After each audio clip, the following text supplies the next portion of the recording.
Nós estamos agora, nesse momento, então, iniciando o nosso meeting, que trata sobre o tema responsabilidade social e empresarial, e no qual aqui nós vamos ter esse trabalho com duas consultoras da ONU, que vão nos oportunizar uma troca de conhecimentos dentro desse tema. Eu até quero fazer um breve comentário, antes de apresentar as nossas palestrantes, para dizer que hoje, infelizmente, levou algum tempo, mas a gente está dentro de um conceito melhor de responsabilidade social e empresarial.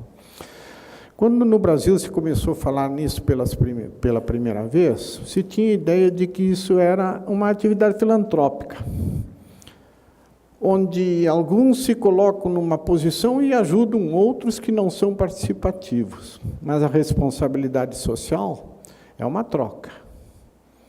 Ela é uma interação. E como tal é que nós devemos entender. Então, por isso, estão aqui conosco duas especialistas nesta área, especialistas essas que são integrantes do corpo da ONU Brasil, a quem eu quero apresentar. Tá? Ângela Pires Terto. Tá? Quem é a doutora Ângela? A doutora Ângela, como diz, tem esse título na área de Desenvolvimento, Sociedade e Cooperação Internacional pela Universidade de Brasília. Possui graduação em Direito pela Universidade de Brasília, especialização em Direitos Humanos e Processos de Democratização pela Universidade do Chile. Mestrado em Direito Internacional dos Direitos Humanos e Direito Humanitário pela Universidade Essex, no Reino Unido. E atua principalmente nos seguintes temas: direitos humanos, cooperação internacional, desenvolvimento, violência, criminologia, gênero, saúde e HIV/AIDS. Acompanha a doutora Ângela Maria Eduarda Dantas. A Maria Eduarda tem também graduação em Direito, tá, pela Universidade Federal de Pernambuco. Ela tem mestrado em Ciência Política pela Universidade Nacional de Brasília e é assistente de Direitos Humanos da ONU Brasil, tá? E também membro da coordenação da campanha Livres e Iguais. Então, olha aqui, estamos aqui diante de profissionais capacitados, que, para começar, dentro dessa questão da responsabilidade social e da questão da interação, vocês notaram que elas já fizeram uma modificação aqui no auditório, né? Vocês pensaram que vinham aqui assistir palestra? Não, vocês vieram aqui para trabalhar. Tá? Então, eu vou convidar quem está lá para que chegue mais próximo aqui, para que haja realmente essa nossa interação, porque o tema assim requer. Tá? Por favor, passem mais para frente, se quiserem sentar aqui. Tá? Se faltar cadeira, por favor, põe a cadeira. Tá? E de imediato, então, eu já quero, enquanto vocês ficam se arrumando aí, eu quero já passar para Maria Eduarda Dantas, então, que vai iniciar esse nosso meeting. Muito obrigado. Nossa, muito obrigada ao senhor, né, doutor Rui. A gente queria, de novo, agradecer, a Ângela já fez os agradecimentos em nome da ONU Brasil, mas a gente queria renovar esse agradecimento ao CFA, ao CRA também. É sempre uma satisfação muito grande para o escritório da ONU Brasil estar aqui, né, aprofundando essa parceria com os administradores, as administradoras, os gestores daqui do país. Como o Dr. Rui falou, né, eu sou assistente de Direitos Humanos no escritório da ONU Brasil, trabalho junto com a Ângela, e a gente trabalha em vários temas de direitos humanos. O tema de empresas e direitos humanos é um dentre eles, né, entre as várias temáticas de direitos humanos que envolvem o nosso trabalho, e é um tema que a gente gosta muito, tem investido bastante, né? Então, adorei, já que houve essa pequena modificação. Eu queria renovar o convite, né, que feito para que vocês sentem aqui perto da gente. A gente fica assim mais próximo, fica mais íntimo também, nossa conversa fica mais legal. Se vocês se sentirem à vontade, claro, não vou forçar ninguém, mas fica melhor se vocês vierem mais pertinho. A Ângela já fez uma fala ontem no painel, né, sobre empresas de direitos humanos. Ela apresentou brevemente os estándares das Nações Unidas sobre esse tema. E o objetivo da nossa atividade aqui hoje é aprofundar um pouco mais esse diálogo, ter justamente essa troca mais próxima com vocês, tirar dúvidas, receber feedbacks também e continuar aprofundando nesse tema, né? E eu queria começar essa conversa, essa troca da gente aqui hoje, falando primeiro de 3 grandes mitos que aparecem para a gente, que a gente pensa quando a gente está pensando nessa temática, empresas e direitos humanos, né? Até para a gente estabelecer o que eu coloquei ali como um common ground, né? Uma compreensão comum do que seria esse tema.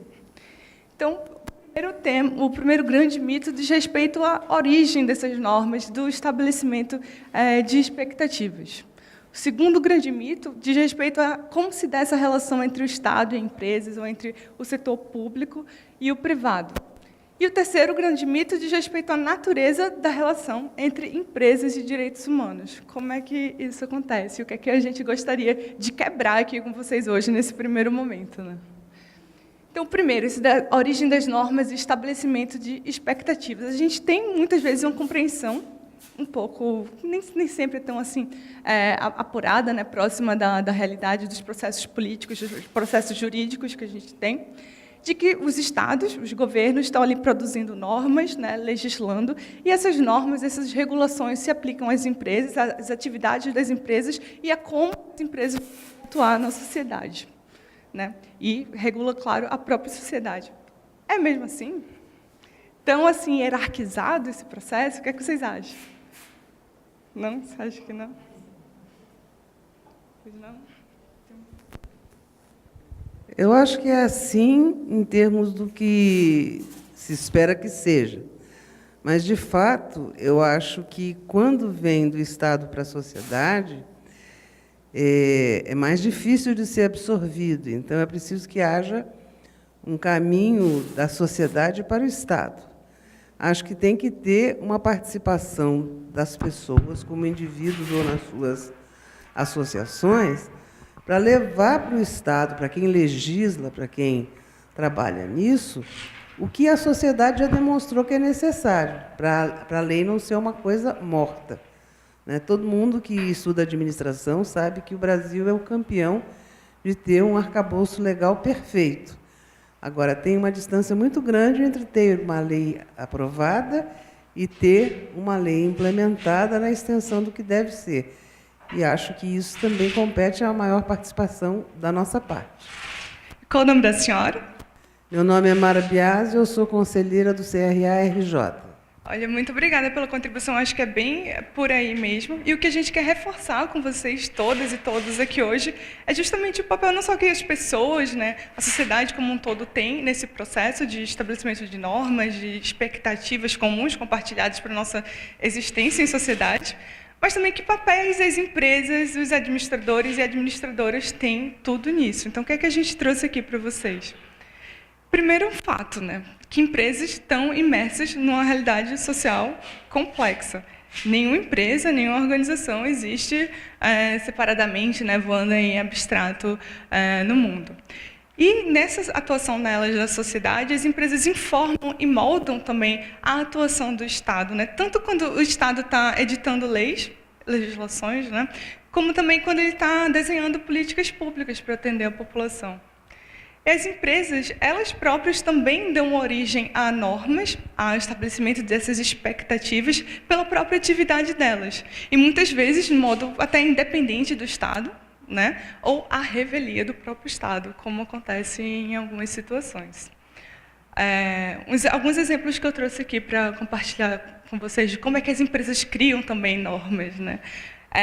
Primeiro, por meio da regulação, da padronização e da estandardização de determinados ramos empresariais.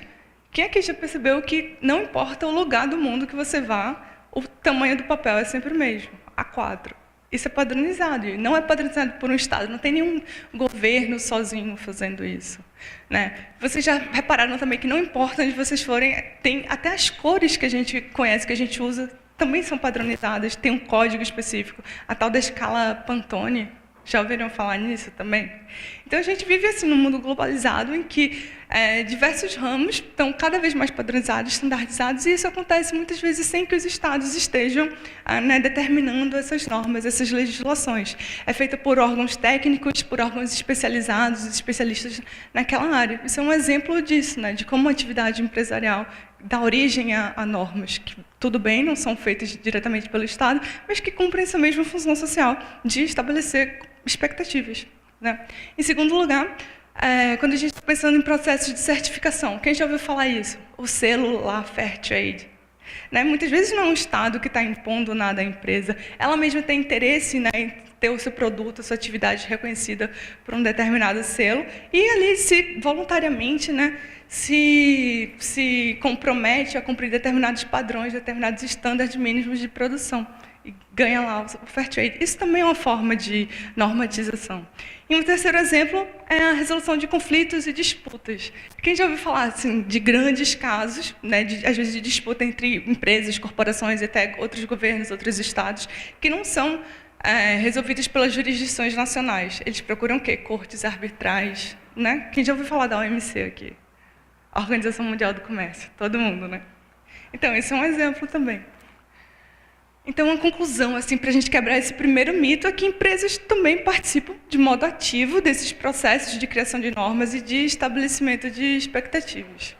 O segundo grande mito que eu estava falando com vocês era justamente como é que a gente entende essa relação entre empresas e estados, e entre o setor público e o setor privado. A gente muitas vezes tem a concepção de que são duas coisas totalmente separadas, né? Tá a empresa lá de um outro lado, o estado do outro, disputando muitas vezes. E não é bem assim, né, que acontece tanto. O que é que a gente trouxe aqui, então? Dois primeiros argumentos, né, 2 pontos principais. Que, primeiro, em muitos países, o Estado é, às vezes, o principal empresário, o principal ator econômico, né, que está ali produzindo, gerando riqueza na sociedade. E, na maioria deles, não são todos, né, o Estado é um dos protagonistas em diversos ramos. Aqui o Brasil é um exemplo, né, em que o Estado tem uma atuação bastante forte em determinados ramos de negócio, de administração. E também acontece de a gente ver que, em determinados países, as empresas que estão lá, as multinacionais, grandes corporações, são tão poderosas quanto o Estado, muitas vezes até mais, né? Então, tem um poder bastante grande para conseguir negociar com os Estados também. Alguns exemplos de números que a gente trouxe aqui para a gente pensar juntos. Primeiro, que a proporção de empresas estatais entre as 500 maiores fortunas mundiais cresceu de 9,8 para 22,8, ou seja, ela mais que duplicou em 10 anos. Então, isso é bastante expressivo, né? Em segundo lugar, em países em desenvolvimento, essa taxa, essa tendência, esse protagonismo de empresas públicas tende a ser bastante maior. Você veja 74%, enquanto apenas de 5% em países desenvolvidos, entendidos como desenvolvidos, né? Em terceiro lugar, as empresas públicas estão atuando cada vez mais de modo transnacional. Então, a gente não tem só empresas privadas tendo essa atuação transnacional globalizada, né? E, em quarto lugar, os ativos de empresas nacionais atuam em uma gama cada vez mais diversificada de setores, né? Então, comunicações, infraestrutura, serviços públicos, imobiliário, um monte de coisa. E vocês vejam também esse quadro, né? Em 2017, as 500 empresas dessa lista da Fortune Global, né, que elenca as 500 maiores fortunas globais do mundo, tiveram um lucro de 28 trilhões de dólares, só de empresa. Isso é equivalente a 37% do PIB global. Você pega o PIB de todos os países do mundo e junta, e o lucro dessas empresas foi de 37% desse valor. E, como eu estava falando, muitas empresas têm lucros e poder econômico superior ao PIB de muitos estados. Então, vejam aqui alguns exemplos que a gente colocou.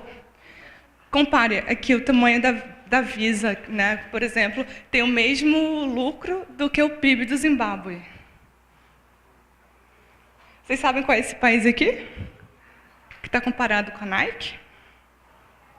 o nosso vizinho aqui, o Paraguai. O PIB do Paraguai é equivalente, né, um pouco menor do que o lucro da Nike. Aqui, o Equador seria equivalente ao da Apple. Né? Marrocos, equivalente ao da Ford. Aqui é a Noruega. Opa, desculpa, gente. Aqui é a Noruega, né? A Noruega tem um PIB que é equivalente ao do Walmart, né? Aquela cadeia de supermercado norte-americana. E a General Electronic, né? A General Electric, que tem também o seu lucro equivalente ao da Nova Zelândia. Então, vocês vejam, né, a comparação aí do poder econômico, as disparidades que existem. Então, o que é que a gente traz como conclusão desse segundo ponto? Que empresas não são equivalentes, nem vão substituir estados. A gente muitas vezes ouve, né, essas conclusões assim, o estado hoje em dia já não é mais tão importante. Não é bem assim, não é bem por aí, mas essa zona cinzenta, né, essas relações entre o setor público e o setor privado, e entre empresas e o Estado, são mais complexas do que pode parecer a princípio. Então, esse seria o segundo grande mito que a gente quer destruir aqui hoje para começar a nossa conversa sobre empresas e direitos humanos. O terceiro dele é algo que a gente que trabalha com direitos humanos costuma ouvir bastante por aí, né? E que direitos humanos seriam um obstáculo, um empecilho ao desenvolvimento da empresa, né? Ao lucro. Você quer desenvolver lá suas atividades econômicas, mas chega o pessoal dos direitos humanos para acabar com a festa, né? É assim? O que é que vocês acham? Como é que isso acontece, essa relação se dá? Alguém gostaria de falar alguma coisa, de alguma contribuição? O senhor, aqui na frente. Porque realmente existem empresas que veem direitos humanos como um empecilho. Mas se você pegar a linha de ecologia empresarial, que é o que há de mais moderno em administração e que, graças a Deus, agora que o Brasil está acordando para isso, apesar que é uma coisa antiga, né, eles falam justamente o contrário, porque a preocupação da ecologia empresarial é a ambiência. Por que ambiência e não ambiente? Porque ambiente é um ambiente físico, tecnicamente falando. Desculpa falar, mas nós administradores não respeitamos a ciência da administração, que o primeiro princípio é uma terminologia técnica. Então a gente fala qualquer coisa, é igual a piscina de criança, dá pé para todo mundo, né? Mas na verdade, então, a ecologia empresarial mostra o seguinte, que o principal para que haja um trabalho bem feito, um trabalho motivacional, um trabalho adequado, é o respeito aos direitos humanos, porque só é realmente o princípio da ecologia empresarial, só é realmente útil a si próprio e à comunidade aquele que se realiza ao realizar. Ora, e para a pessoa se realizar ao realizar, naturalmente ela tem que ter seus direitos respeitados. Então, as empresas mais evoluídas que trabalham na linha de ecologia empresarial têm uma preocupação muito grande em respeitar os direitos humanos. Exatamente. Qual é o nome do senhor? Raul Marinuzzi. Raul, a gente acha que é bem por aí. E a gente também tem um jeito parecido com o que o senhor expôs agora de compreender como é que se dá essas relações, né, entre empresas e direitos humanos, que é o seguinte: os direitos humanos são necessários para duas questões principais que eu vejo. Primeiro, que as empresas se adequem à elevada complexidade que a gente observa hoje na sociedade e que elas sejam capazes de fazer contribuições positivas para o ambiente que elas estão inseridas. E o ambiente que elas estão é a sociedade, né, em seus diversos setores. A própria economia, a política, o direito, as instituições, o sistema de educação, né, todos esses vários setores. Opa, pulei um slide aqui. Eu trouxe esse slide aqui só para a gente entender um pouco dessa figura, né? E realmente tem muito a ver com o que o senhor falou, porque é como se houvesse uma ecologia entre esses vários sistemas, né, nesse grande ambiente que é a sociedade. Então, a gente tem o direito, a gente tem a economia, tem a arte, tem esportes, tem a mídia, tem a política, tem a educação. A gente tem vários sistemas que estão na sociedade, né, nesse grande ambiente em que está a sociedade, e no qual estão inseridas as organizações, né, sendo as empresas um tipo de organização. Então, o que a gente observa na sociedade moderna, na sociedade que a gente vive, né? Primeiro, que existe um elevado índice de complexidade social. As questões não são mais tão simples de resolver como eram há 50 anos, há 100 anos. As questões têm cada vez mais disputas por quem é que tem a legitimidade, quem é que tem o poder de decidir determinadas questões, e nenhuma dessas instâncias tem, por si só, a hierarquia de dizer qual é o certo e qual é o errado, de ditar as normas que vão acontecer. E isso faz com que uma coisa crie uma dependência muito interessante. E por isso que a gente associa muito com o conceito até de ecologia, né, entre esses vários setores, porque eles são interdependentes e cada vez mais autônomos, né?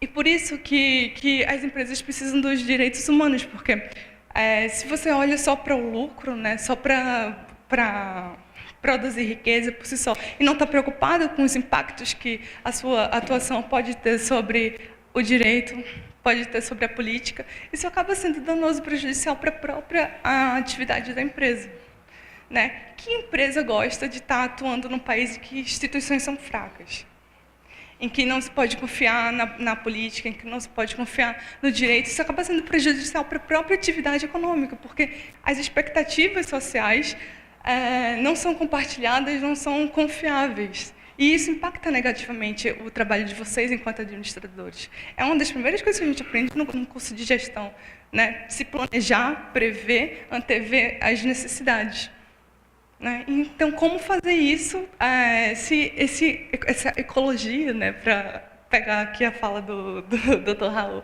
se essa ecologia a gente não investe nela, né? Então, alguns exemplos de como isso acontece, de como os direitos humanos ajudam as empresas a lidar com essa complexidade social existente e a lidar com essa interdependência que ela precisa cultivar, né? Esses impactos positivos que ela precisa trazer para a sociedade. É justamente isso, quando a gente está pensando sobre os custos da discriminação. Eu trouxe para vocês aqui vários exemplos de estudos feitos globalmente, por referências, né, quando a gente está falando de negócios, tema de administração, de gestão. Por exemplo, o Harvard Business Review publicou um estudo muito interessante sobre como é que empresas com elevada diversidade, que cultivavam a diversidade entre os seus funcionários e funcionárias, apresentavam um desempenho superior aos outros. Por que isso acontece, né? Funcionários reportaram com frequência maior que suas fatias de mercado cresceram ou que eles conseguiram conquistar novos mercados, né, no último ano. Funcionários também, nesse mesmo estudo da Harvard Business Review, que eles estavam no armário, eles têm 73% mais chance de deixar seus postos de trabalho do que os funcionários que estão fora do armário no seu ambiente de trabalho. 73% é bastante, né? Quem é que aqui quer administrar uma empresa em que 73% da sua força de trabalho pode estar pensando em sair? Isso é um custo muito grande, né? Um dos maiores custos, inclusive, que pequenas e médias empresas têm, né? Com a rotatividade dos seus funcionários, dos seus funcionários. Então, veja isso. A Credit Suisse também publicou um estudo falando como empresas que acolhiam funcionários LGBT tinham um melhor desempenho no retorno de investimentos e no aumento dos lucros também. Isso foi corroborado também, né?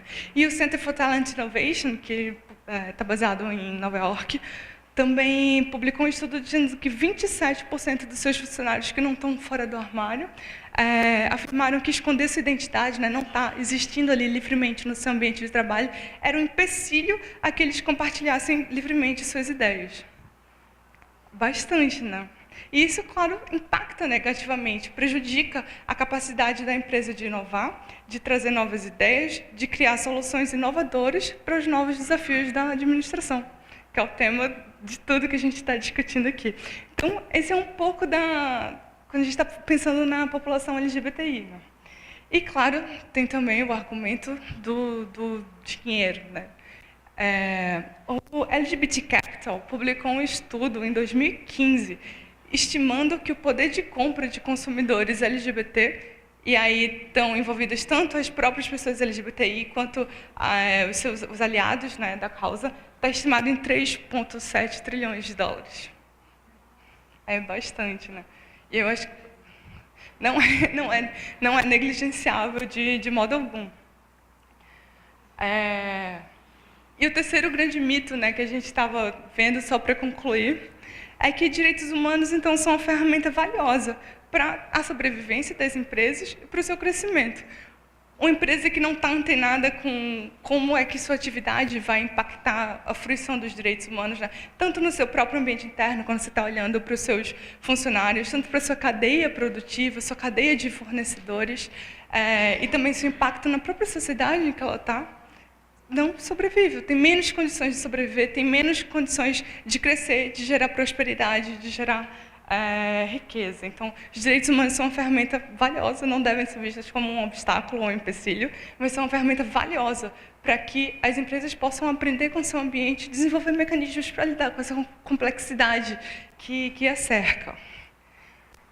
Concluindo essa primeira pedaço, que já passo para minha colega Ângela, é o seguinte: quando a gente está pensando em empresas e direitos humanos, a gente tem que ter pelo menos 3 coisas muito fixas, né, muito afirmadas. Primeiro, que empresas já desempenham um papel que a gente não pode negligenciar nessa produção de normas, na definição de expectativas comuns compartilhadas na sociedade.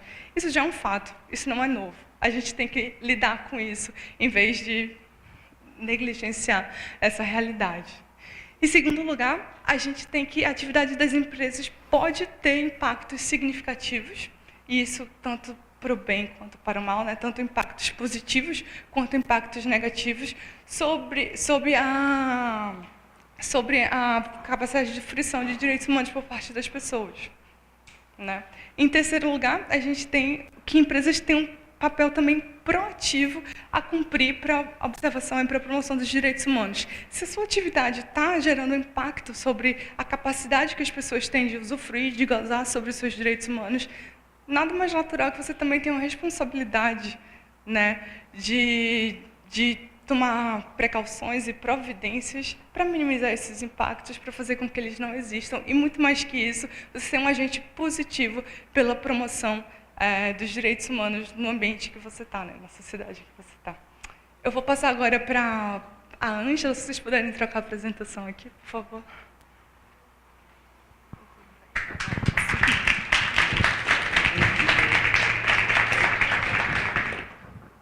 Antes de passar para a doutora Ângela, eu quero renovar o convite, né? Até um convite feito por ela própria, de que algumas pessoas chegaram aqui mais tarde, né? Aquele que a gente deu, de que, principalmente os que estão lá atrás, para sentarem aqui, ó, ficar mais próximo, porque a interação se faz, embora toda a tecnologia moderna que se tem, mas ela é bem mais gostosa quando a gente está próximo, né? E informar também, assim como houve a participação do cidadão aqui, de que vocês não estão aqui dentro daquela atividade normal, nós estamos aqui para inovar, né? E as perguntas vocês podem fazer a hora que vocês acharem interessante, porque ela está exatamente naquele momento fluindo. E a gente só pede que, ao se pronunciar, você dê o seu nome e a localidade onde você vem, que está sendo gravado, então isso fica realmente registrado. Tá certo? Passo, então, para a doutora Ângela para continuar o nosso meeting. Certo. Muito obrigada, doutor Rui. E eu queria, antes até da gente continuar com esse conteúdo, conhecer um pouquinho mais de vocês. Eu acho que não dá para a gente passar um por um falando, né, dizendo o nome, de onde mas pelo menos que vocês pudessem levantar a mão. Por exemplo, quem aqui está vinculado a alguma empresa pública? Serviço público. Levanta a mão. Serviço público. Setor privado. Quem está aqui no setor privado? Bastante gente. Grandes empresas ou multinacionais? Temos alguém? Alguém? Pequenas e médias empresas? Olha, bastante. Quem aqui é da área de recursos humanos? Olha, recursos humanos está representado aqui. A gente tem uma diversidade aqui também nessa sala, né? Então, eu não vou falar tudo. A gente não quer repetir o que foi o painel de ontem, né? Mas a ideia aqui é aprofundar um pouco algumas das questões que a gente trouxe ontem, mas a gente tem alguns lembretes. Onde é que está o passador? A gente tem alguns lembretes, né? Principalmente quem estava assistindo ontem, ou quem não assistiu. Ontem a gente falou muito dos princípios orientadores sobre empresas e direitos humanos. Então, a partir do momento, né, que foi o que a minha colega Maria Eduarda trouxe, a partir do momento que a gente está enfatizando essa relação entre empresas e direitos humanos, a gente tem todo um conjunto de ferramentas e instrumentos que vão buscar orientar a ação dessas empresas. E um desses conjuntos é justamente os princípios orientadores sobre empresas e direitos humanos, que foi adotado em 2011 pelo Conselho de Direitos Humanos das Nações Unidas, que é um conjunto de 31 princípios que vão trazer questões relacionadas a todos os estados. Então, a gente não está falando só de países desenvolvidos ou países em desenvolvimento, a gente está falando de todos os estados, a gente está falando de todos os tipos de empresas, de todos os tamanhos, em todos os lugares, todos os setores.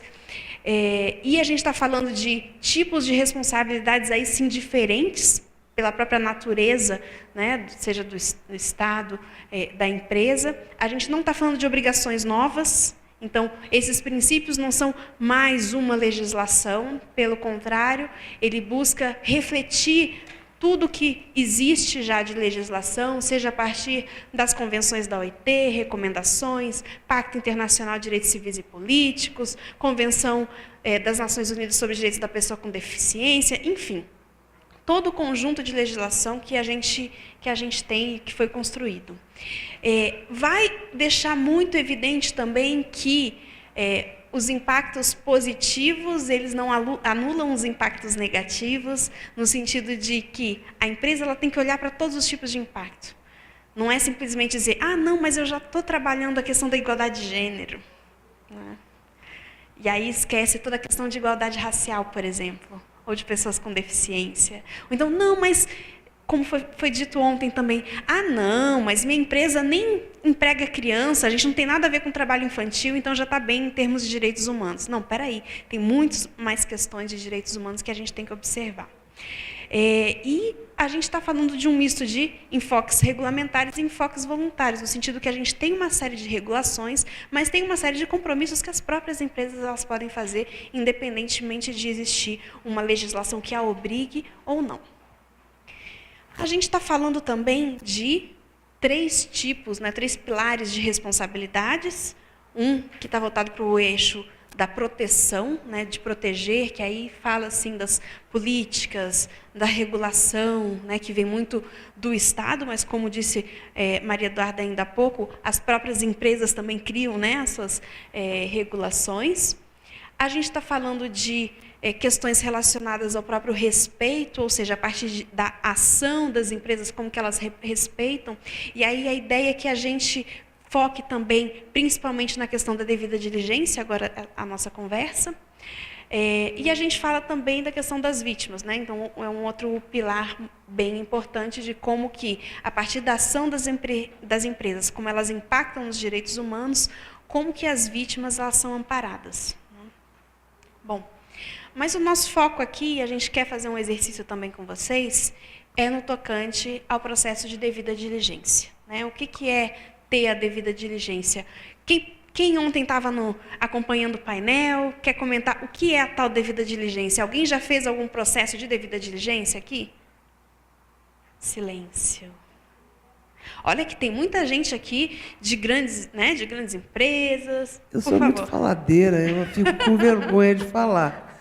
Mas eu acho que talvez se a senhora explicasse devida diligência com outras palavras, muitos dos que estão aqui já passaram por esse processo, que às vezes a gente fica impactada com o label, né? Aí, não, nunca fiz isso. Mas se a senhora disser o que cada um faz, muita gente aqui vai se identificar como já tendo feito. Com certeza. Então, vamos lá. O que é, afinal, a devida diligência? Né? O que é ser diligente? É estar atento. Né? De uma maneira... e aqui o nosso foco é devida diligência em direitos humanos. Então, quando a gente fala em devida diligência em direitos humanos, é estar atento para toda a atividade da empresa em como que ela vai impactar os direitos humanos. não é? Então, a gente fala, inclusive, que a empresa ela tem que construir uma cultura de respeito aos direitos humanos, né?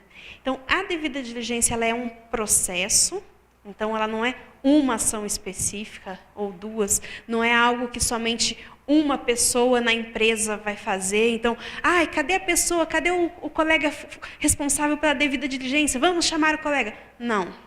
Ela não tem uma pessoa, não é criar um novo cargo. Poxa, agora a ONU vem com esse negócio de devida diligência, vou ter que criar mais um cargo, chamar a pessoa da devida diligência. Não.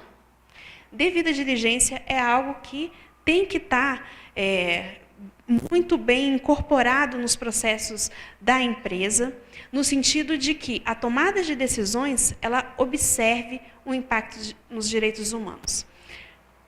E aí a gente fala, por exemplo, de 4 passos da devida diligência, né? Então, são ações que vão identificar possíveis impactos de direitos humanos, riscos de violar direitos humanos, como prevenir que esses impactos aconteçam, como mitigar esses impactos. Então, a gente sabe que pode ser que aconteça, se acontecer, o que eu vou fazer? Ou então, para não acontecer, o que eu vou fazer? E como também eu vou prestar conta com relação a esses impactos. Então, a gente considera sempre, quando a gente fala de devida diligência, a gente considera pelo menos esses 4 passos, né? Sendo que o principal, eu acho que antes mesmo de entrar nos passos, é importante existir um compromisso político da organização. Então, ter uma política de direitos humanos. Então, por exemplo, todas as empresas têm colocado qual é a sua missão, quais são os seus valores, quais são os objetivos, onde que ela quer atingir, o que ela quer conquistar, o que ela está buscando enquanto empresa, né? Então, que dentro desse conjunto, né, de coisas, haja também um compromisso de direitos humanos. E a partir disso, e aí a gente entra no dia a dia mesmo da empresa, na rotina das operações das empresas. A avaliação de impacto, que é no sentido de que, por exemplo, uma grande empresa vai desenvolver uma nova atividade em determinada cidade. Como que ela pode avaliar o impacto dela, né? Então, tem que fazer toda uma avaliação de impacto. Tem que buscar integrar o que ela achou nessa avaliação nas suas ações. Então, se ela identificou que ela pode causar um impacto, por exemplo, uma empresa que vai poluir, pode causar uma poluição em determinado rio, o que ela vai fazer para prevenir? O que ela tem que mudar na forma do que ela está fazendo para que ela não venha a poluir determinado rio? É um exemplo. A partir do momento que ela determina a série de ações que ela deve tomar, ela precisa monitorar. Ou seja, não é só dizer, legal, pode ser que a operação da empresa, da instalação dessa fábrica, ela venha a poluir o rio. Ok, vamos então mudar o local de escoamento, a forma de processamento e não vai então ter dejeto caindo no rio. Ok, ela determinou isso, mas e aí, quem é que está monitorando? Quem é que está de olho que realmente isso está sendo feito e está sendo cumprido? E, por último, como que ela está reportando, o que ela está dizendo que ela está fazendo. Porque, por exemplo, a comunidade ou mesmo o governo que está vendo a construção daquela fábrica, viu um monte de bolinha, um monte de espuminha naquele rio e já começou, opa, peraí, tem alguma coisa errada, né? E aí, ela está dizendo o que ela está fazendo, o que ela fez, e dizer que, de repente, não foi ela que causou aquela situação?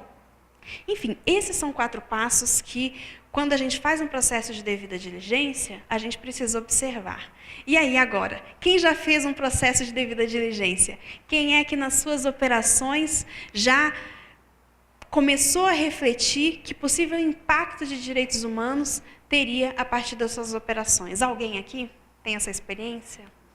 Eu dei um exemplo de fábrica, que talvez seja um exemplo distante para algumas pessoas, mas tem inúmeros outros exemplos. Quem já fez isso? Você quer falar? É um exemplo que talvez fuja ao ambiente físico, mas eu acho que quando a gente trabalha com educação, todo projeto ele é baseado na devida diligência. o que é que nós vamos entregar à sociedade? E, para isso, nós temos que fazer todo esse ciclo para devolver para a sociedade um profissional que seja responsável por fazer tudo isso. Então, acho que a gente incorpora em nossa prática educativa sempre o processo da divina diligência.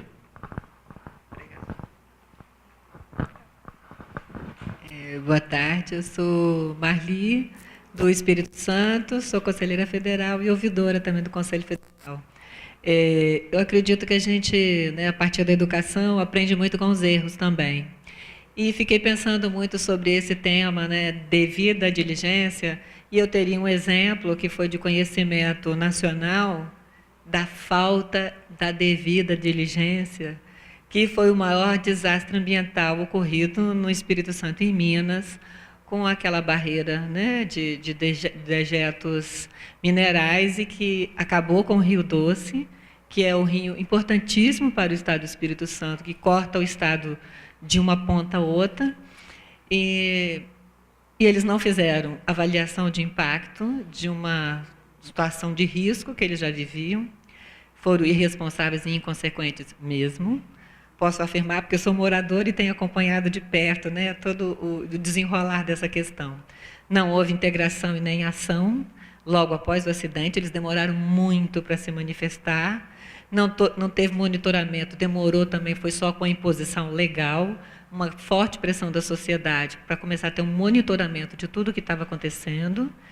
E, por final, a comunicação, né, e o repórter deles ainda, com toda a sociedade, com toda a cadeia produtiva envolvida, desde Minas até as baleias jubarte que passam na foz do Rio Doce e que são importantes para a humanidade, não é só para o Estado do Espírito Santo, nem para o Estado de Minas, nem só para o Brasil. É um impacto que ainda ninguém sabe o que isso vai resultar. Então, faltou a diligência, sim, de uma empresa, na verdade é um grupo, porque não é só a Companhia Vale do Rio Doce, é a Samarco também, e o impacto disso ainda que a gente tem em layoff, né, que são quase 1.800 funcionários da Samarco, que estão sem atividade, que muitos foram demitidos, e o impacto disso para a economia do Estado foi sem precedentes, e está lá a gente ainda com esse problema, por falta de diligência. Então, um exemplo que a gente tem que aprender com os erros da responsabilidade de uma empresa, da responsabilidade das pessoas, da responsabilidade profissional, enfim, um grande aprendizado. Vamos ver como isso termina. Obrigada. Muito obrigada. Agora eu vou dar um outro exemplo, que o primeiro foi de uma grande empresa, a instalação de uma fábrica, né? Mas eu posso estar falando de uma pequena empresa. Então, por exemplo, eu sou dona de uma pequena empresa, eu tenho uma empresa de prestação de consultoria, eu tenho uma série de consultores que trabalham comigo, inclusive mais de 50% da minha empresa ela é composta por mulheres, que são consultoras nessa empresa, só que o aluguel está ficando caro. Está ficando caro, eu estou numa região nobre da cidade e, eu quero reduzir meus custos, então encontrei um lugar muito mais barato, ele está numa região que não é uma região nobre da cidade, mas é uma região que, assim, para mim não importa porque eu não recebo muitos clientes, né? Praticamente não recebo, eu que vou até os meus clientes, minhas consultoras e consultores que vão até os meus clientes, e a gente está se mudando, então, para esse novo lugar. Ele fica mais isolado, tem uma dificuldade com relação a ônibus, iluminação pública, né, depois das 6 da tarde é bastante complicado, enfim, fica perto de um bairro que tem altos índices de violências, mas, enfim, eu estou com um problema muito sério, né, de manter o aluguel daquele lugar que eu estou, e essa é a melhor opção para a empresa. Pergunto para vocês, qual é a devida diligência nesse caso, por exemplo?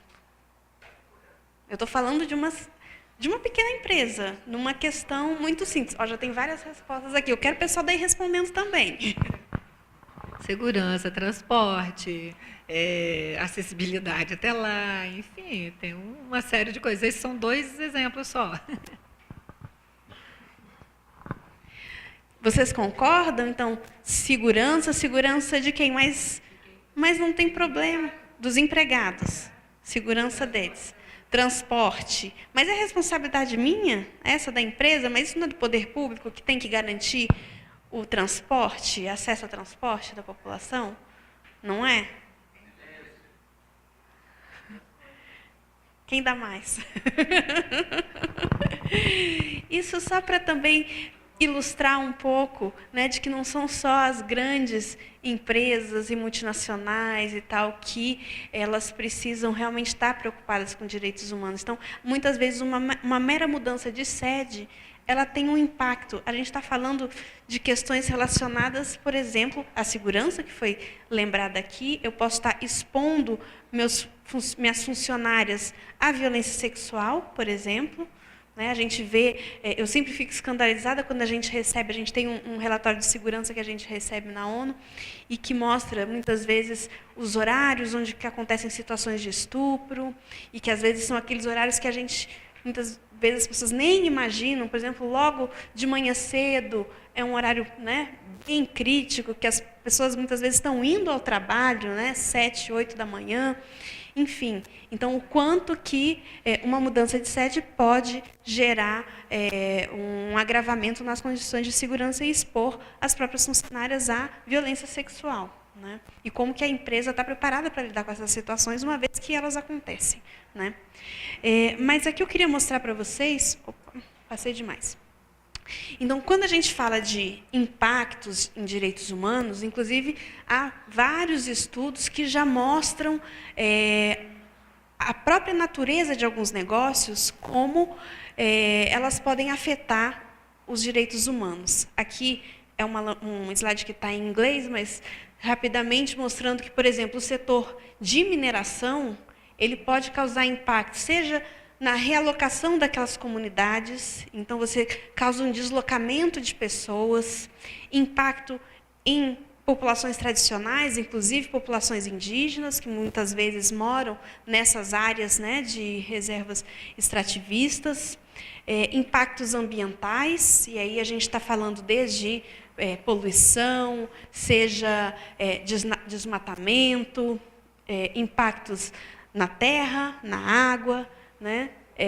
Impactos de segurança, e aí eu mencionei anteriormente, né, toda a questão relacionada à segurança das mulheres, por exemplo, mas a gente fala até do uso de seguranças armadas, muitas vezes, para proteger esses locais, e aí o quanto que a proteção ao patrimônio, né, feita por segurança privada, ela pode impactar também na segurança daquela comunidade, das pessoas que estão acessando. Aqueles profissionais estão, de fato, treinados, eles vão se abster de incorrer em práticas de violência, né, no uso de armas, enfim, como que essas forças de segurança elas vão se portar? A gente tem casos inúmeros relatados aí mundialmente de casos extremos, inclusive de execuções sumárias feitas por essas seguranças privadas, em nome da proteção ao patrimônio.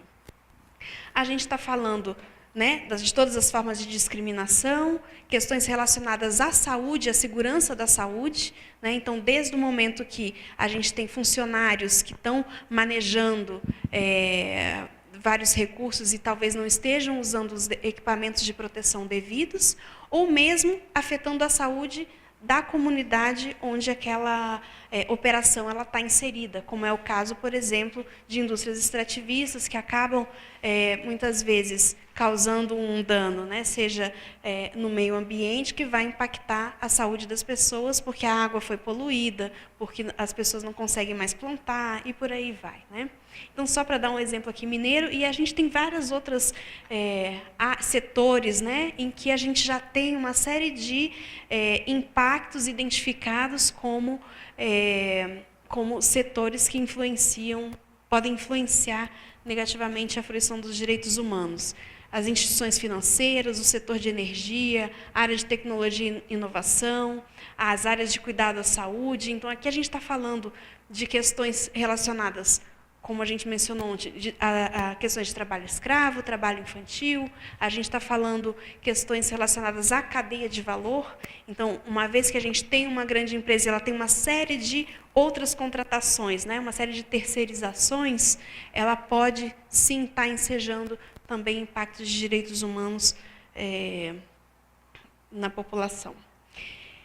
E aqui, só um exemplo, na verdade, esse faz parte de um material que a gente tem utilizado em cursos de formação de profissionais vinculados a empresas, em termos de devida diligência, e, junto com o Pacto Global, a Rede Brasileira do Pacto Global, aqui que fica baseada em São Paulo, com várias empresas, a gente tem feito um curso de direitos humanos e usado muito essa planilha, digamos assim, para a gente fazer um exercício de como que a gente identifica esses impactos de direitos humanos. Tinha alguém que queria falar?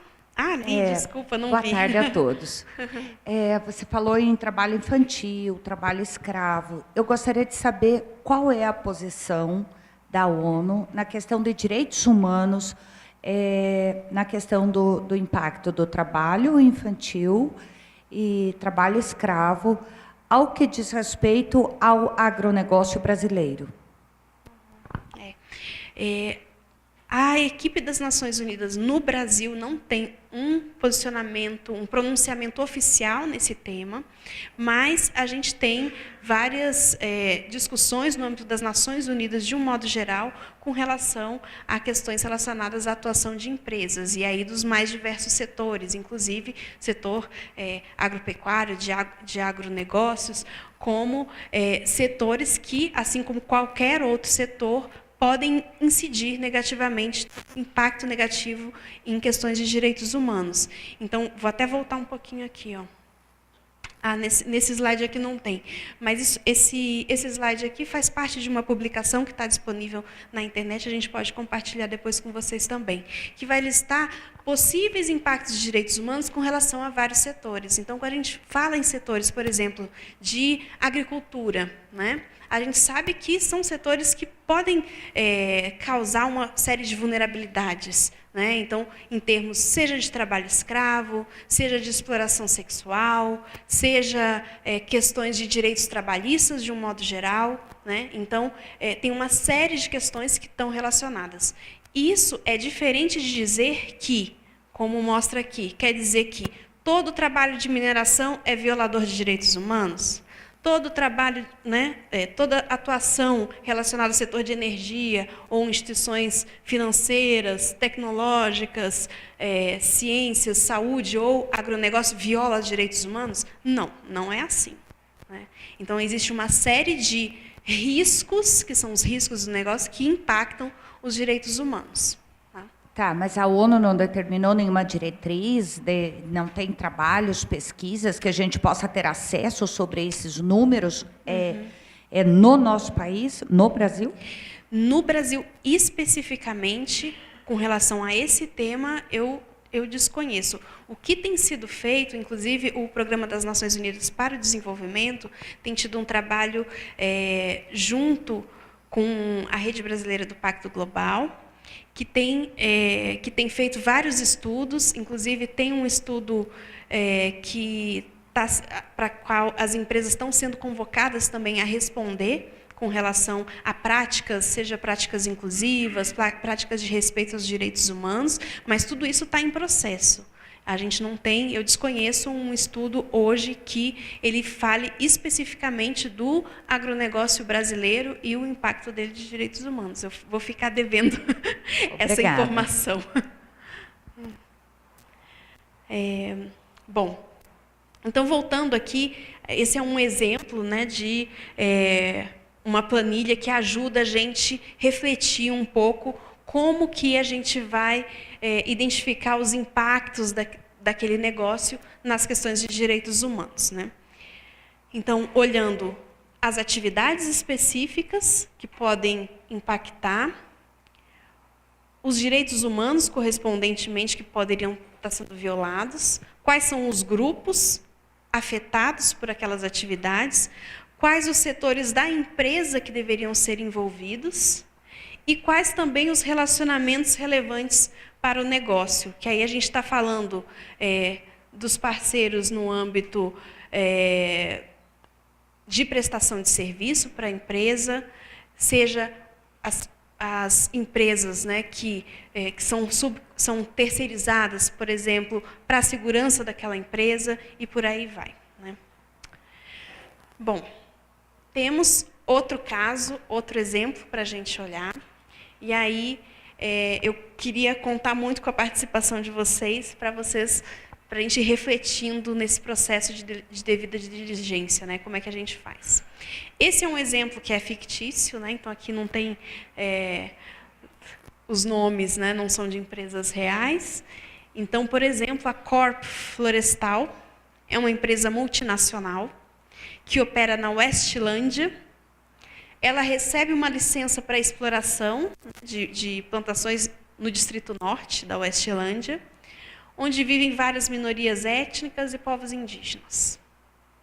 O governo de Westlândia, para isso, né, a partir do momento que concede a licença, ele desaloja a população dali, né? Afinal, essa população, o título das terras não eram delas, ela estava ali, não tinha o título oficial da residência, mas essa população praticamente viveu a vida inteira ali, né?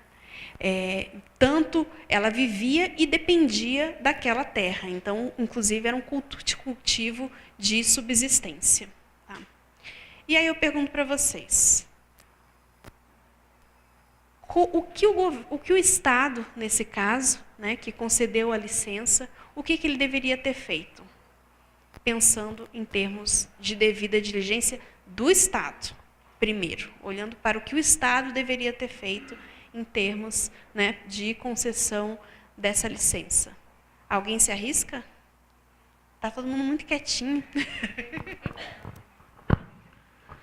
Bom, meu nome é Fernando Milagre, com a devida apresentação aqui, né, Rui? Eu sou aqui do Rio Grande do Sul.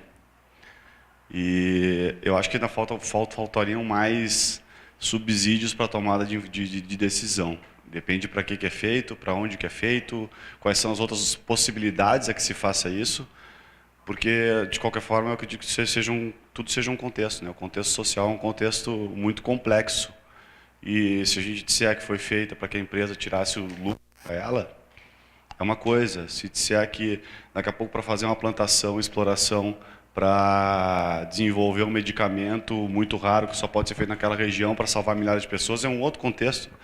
Então é difícil daí a gente conseguir colocar a importância dentro do alojamento de uma população dentro de uma região. Ou seja, o outro local onde eles teriam condições de ter esse tipo de coisa ou não? É bastante complexo, assim. Eu acho que, e principalmente quando a gente trata de grandes empresas, a gente tende a achar que a empresa ela não é um ser humano, ela é uma coisa.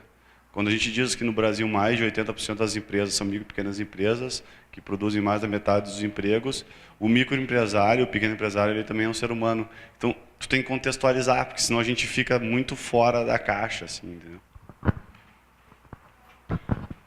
Perfeito. É isso mesmo. Do que a gente está falando? Quais as informações que a gente tem?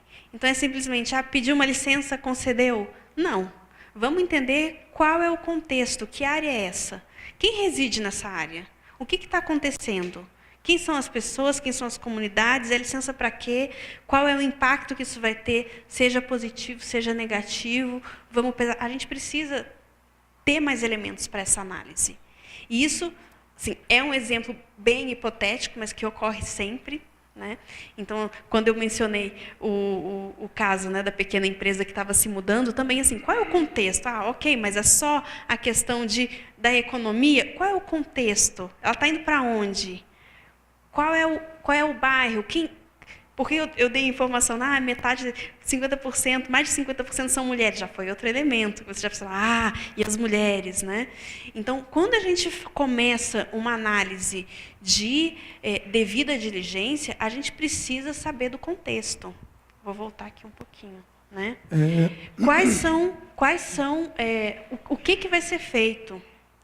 Então, a gente está falando da plantação. A plantação para quê? O que vai ser feito? Quem está com o microfone está falando? Eu cheguei um pouco atrasado, não peguei o início das apresentações. Eu sou o Fábio, do Conselho Regional de Administração do Acre, mas eu faço algumas ponderações desde o início que você vem puxando a responsabilidade empresarial, por exemplo, o alto custo de citar, usando em Rio Branco, a Avenida Ceará, que é a principal avenida, e eu ir para dentro de um bairro periférico. Eu não posso trazer para mim a responsabilidade que é do Estado. A começar, a segurança pública é uma previsão constitucional do Estado, e hoje o Estado, por exemplo, no Acre, não está dando subsídio nem dentro de lugares bem favorecidos, como você colocou. Para você ter uma ideia, hoje eu tenho dados de quase 380 pessoas que morreram. Eu estou em meio a uma guerra de facções dentro do Estado, e isso se alastra por todo o Brasil. E me desculpe, às vezes a gente acaba observando que os direitos humanos ele tende a ir para os direitos dos manos. Por quê? E aí é uma teoria até que eu acabo utilizando. A partir do momento que uma pessoa chegou a matar outra, e ela vai para um presídio, isso e aquilo é gerado uma nova oportunidade a ela, e ela acaba continuando, ela está dizimando famílias, está impactando responsabilidade social, está impactando vários outros métodos que essa pessoa ela tinha até que talvez deixar de existir. E eu te dou esse como exemplo. Uma vez eu cortando o cabelo, o cara disse, pode botar uma fila de 1000 aqui, eu saio só derrubando tudinho. Ou seja, ele estaria derrubando 1000 pessoas de bem em detrimento a outra. Quando a gente observa um mapeamento como esse e tenta trazer para o empresarial, e os direitos humanos ele é meio que um órgão normatizador, será que isso às vezes não fica muitas vezes somente na teoria e num preenchimento de papel como esse? O que prático a gente poderia estar aplicando de direitos humanos de inserção de pessoas? E aí, quando você fala de um estudo como esse exemplo que você deu, eu vou buscar uma pessoa do Acre que saiu até candidata à presidência da República, que quando foram dar as licenças ambientais, ela disse que aquelas licenças não atendiam o RIA e outros, o RIMA e outros documentos oficiais, e que riram dela, que ela estaria impactando uma empresa de gerar uma hidrelétrica, que foi a hidrelétrica de Rondônia, e que, com 2 anos de instalação dessa hidrelétrica, nós tivemos o Acre isolado do Brasil, o Estado isolado do Brasil, porque a estrada que interligava Porto Velho a Rio Branco, ela ficou com mais de 2,5 metros submerso pelo impacto gerado pela hidrelétrica. E aí, quando a gente observou, o Estado se desvinculou do Brasil, por causa de ações como essa de não estudo. Então, assim, a gente tem que começar a definir o que é a minha responsabilidade enquanto empresa e o que é a responsabilidade do Estado. Então, isso tem que estar bem definido. Ótimo. Obrigada, Fábio. Uma pena que você só chegou agora. Uma pena, porque eu acho que várias das questões que você trouxe, a gente começou a discutir, aliás, estamos discutindo desde ontem, posicionando também qual é o papel das empresas nesse sentido, o que tem a ver com a atividade das empresas, as questões de direitos humanos, e o que é responsabilidade de quem. Então, desde ontem a gente tem discutindo isso. Tendo em vista que Fábio chegou agora, está pegando a conversa no meio do caminho aqui, está questionando um pouco isso. Alguém se sente à vontade e quer responder ao Fábio? Não, está todo mundo... Está muito tímida essa plateia. Está muito tímida. Mas, Fábio, você trouxe muita coisa aí. Eu não vou conseguir te responder em 1 minuto, porque eu acho que essa é toda a nossa oficina. Tudo isso que você colocou agora é a nossa oficina inteira. Tá? E a gente já está, daqui a pouquinho, encerrando a oficina. Mas, para a própria pergunta da atividade, desse exercício que eu estou propondo agora, a pergunta era... o que o Estado deveria ter feito, não era o que a empresa deveria ter feito. Então, para esse ponto aqui exatamente. Então, a gente tem um exercício em que uma empresa ela vai estar prestes a começar a operar, e aí a gente tem uma situação, e a pergunta primeira seria no âmbito da responsabilidade do Estado. O que o Estado deveria ter feito, o que o Estado deveria ter considerado. Agora, como a gente vem conversando desde ontem, independentemente da responsabilidade do Estado, as empresas também têm responsabilidade, né? Então, vai ter diferença no tipo de responsabilidade que ela vai ter. Da mesma forma que, não sei se você chegou a pegar o exemplo, Fábio, da mudança da empresa, da pequena empresa. Não sei se você já estava aqui quando a gente mencionou a mudança da pequena empresa, no sentido de que ela está mudando para um lugar mais... que é um bairro mais violento, né, tem problema de iluminação pública, etc. e tal. O que a gente conversou aqui não é o problema da empresa, não é ela que vai resolver a iluminação pública, não é ela que vai resolver a questão de violência, não é ela que vai resolver o mundo, mas o quanto que a pessoa que está tomando essa decisão, o que ela deve considerar para tomar essa decisão, né? E como, de repente, ela pode minimizar o impacto no caso esse específico, na vida dos seus colaboradores ali, das consultoras, principalmente as mulheres que estariam mais vulneráveis, expostas, inclusive, à violência sexual. Eu sei de inúmeras empresas, inclusive as Nações Unidas em Brasília, que estão localizadas numa área bem isolada, né, no setor de embaixadas, que a decisão, porque não passa ônibus ali na frente da ONU, do nosso escritório, é disponibilizar um ônibus, justamente para evitar que os funcionários tenham que andar todo um caminho que é longo, né, e que, ou seja, né, numa atenção para esse tema. Então, só para dar um exemplo muito rápido, então, assim, resumidamente, todos têm responsabilidades, então não dá para a gente jogar tudo, tudo é responsabilidade do Estado e eu tenho que me preocupar só com o meu negócio. E o mito, né, que Maria Eduarda colocou mais no início é no sentido de que as preocupações com o meu negócio devem incluir, sim, preocupações relacionadas a temas de direitos humanos. E direitos humanos também a gente já conversou desde ontem, que a gente está falando de direitos humanos, a gente está falando de todos os direitos, né? Então a gente está falando, inclusive, das pessoas que foram presas, né? Então, assim, direitos humanos é direitos de todos, é o que faz com que a gente esteja aqui. Então, pode ser que, se não tivesse direitos humanos, eu, como mulher negra, não estivesse aqui falando com vocês, né? Então, muitos anos atrás, eu poderia estar escravizada, né? Não teria estudado, né? Porque eu não tenho direito a acesso à educação, ou não estaria trabalhando, não teria concluído meu doutorado, e por aí vai. Então, só para dar um exemplo do que a gente está falando. Então, a gente está falando dos direitos humanos que compreendem direito à educação, saúde, moradia, direito ao trabalho, direito à liberdade religiosa, liberdade, enfim, de movimento. É desses direitos humanos que a gente está falando, tá?